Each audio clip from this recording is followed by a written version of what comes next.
I don't like gambling with hay, and we got some storm cells just popped up out of nowhere. We've had for the last month a lot of rain after severe drought, and you get a 1 or 2 day window and you're really chancing it if you go cut hay. A lot of people went and cut hay yesterday. I didn't. Now we got thunderstorms coming. I can hear the thunder, and there's a chance of rain tomorrow afternoon and then the next day. So you're just gambling if I got a set of rules I follow. I'm getting all my hay off the field. I got some 4x5s I'm hauling. I'm not going to be able to stack and tarp these before the rain because I don't have a loader here. But I'd rather have it this situation than, rows of hay out in the field right now getting rained on. Well, here's the rain. Time to get into the barn. Well, a few guys that cut hay recently and got away with it in the last couple weeks. If you had some real thin hay, I already cut my thin hay first thing in the spring. And then all I got left are my better fields. And since we got rain, some of these mature first cutting fields kind of got thickened up a little bit. I did notice had a lot of defoliation in early June on some of the alfalfa, and that has since regrown out of the alfalfa plants on the first cutting, like on a field I just did. So, nothing's more frustrating, I guess, when you see somebody else decide to cut when you don't cut hay and they end up getting the hay dry and get it baled. But more times than not, when you gamble and there's not a lot of window of opportunity, you're going to lose. I've got a set of standards I go by. I got to have a minimum 3-day window. I've got to have days, the forecast has got to be consistent leading up to the time period when I'm going to cut. Because sometimes you can't go, oh, okay, forecast has been changing several times a day. Then all of a sudden you get a forecast says 3 days of no rain, and you got to be leery of that because it can change back just as much as it changed for a good pro hay cutting forecast.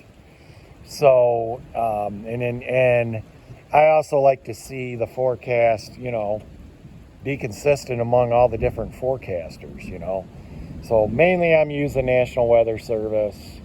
I do use the Weather Channel. That's weatherchannel.com. And I do that. And then sometimes I'll watch a local TV station at night because they'll kind of discuss the forecast a little bit more. So sometimes I'll do that as well. And then I also look at, is it forecasted to be clear skies, percent sky cover, what's the humidity. 3 days with cloudy weather, no rain and high humidity is not going to dry hay either. But, it's frustrating, and I stick to those guns. I still don't gamble. I still got 150 acres of first cutting to do. Basically, I've had about a month in the middle of the summer, middle of the growing season, that I didn't do any hay. And it is kind of daunting. It's kind of intimidating. Because all that hay I still got to do. I've got second cutting ready to go. Got some beautiful alfalfa ready to cut, but I just still can't take chances. I mean, you gamble every time. If you lose a 30-acre field of hay, then you're screwed. And you can say, well, the forecasting, they don't know what they're doing, and more times than not, it's a pretty good rule of thumb to follow the forecast, but lately, they're just giving us current conditions. I wouldn't call it much of a forecast, but, one of those little 4x4 bales is $85. So you got a whole field of those, 100 of those that gets ruined. then you just, you know, it ain't worth it, you know, to me. So I'm not happy that other people are getting their hay rained on, but I'm happy I didn't cut, and it lets me know I made the right decision, you know, not to do it. Because now we got about a 60% chance of rain tomorrow afternoon, and then we got rain Monday. The forecast is changing all week. There's basically almost a chance of rain almost every day coming up. But yeah, I just don't gamble. You know, and people say, oh, you got to get it cut. No, you don't. Over mature dry hay is better than wet, rained on, can't do anything hay with hay. And the Sudan grass is tall. I need to get it cut. I mean, this stuff's 4 foot tall now. There's 20 acres of it here. But boy, I might need several days of dry, hot weather to get this stuff dry.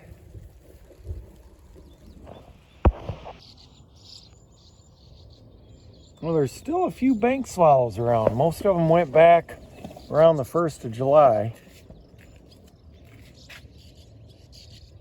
But boy, when they mostly go, that's when you see a lot of the horn flies on the cattle. There was thousands of these things around, but there's a few stragglers. They go back early. They don't stick around too long. Quick before I go home, just passing by one of my fields, and this is the crabgrass. So this stuff's knee high now.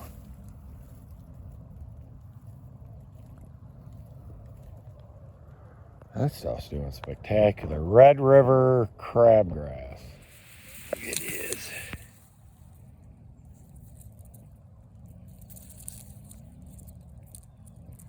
Pretty leafy stuff. A lot of leaf, kind of big, juicy stem right there.